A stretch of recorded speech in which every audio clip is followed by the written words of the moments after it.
ئەم وشەیە سوود و قانزانجی بۆمان هەیە لە دنیا و لە قیامەت.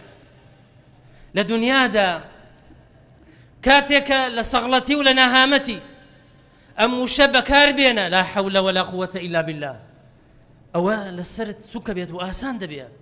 شێخی ئیسلام ابن تەیمیە فەرمێ ڕەحمەتی خوای لێ بێ: من كانت هجيراه لا حول ولا قوة إلا بالله فإنها تحمل الأثقال وتكابد الأهوال وتنال رفيع الدرجات. اللي هجك سعادتي أو بيت كدائما دباريكات ولا حول ولا قوة إلا بالله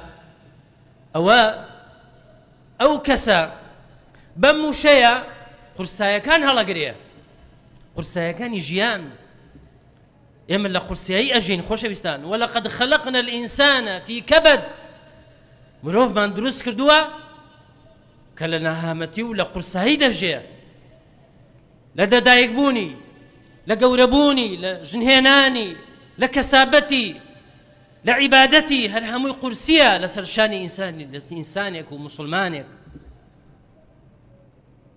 وتكابد الأهوال خمو خفتكان أروين النوى وتنال رفيع الدرجات بلا برزكان الدسكوية بوتني لا حول ولا قوة إلا بالله.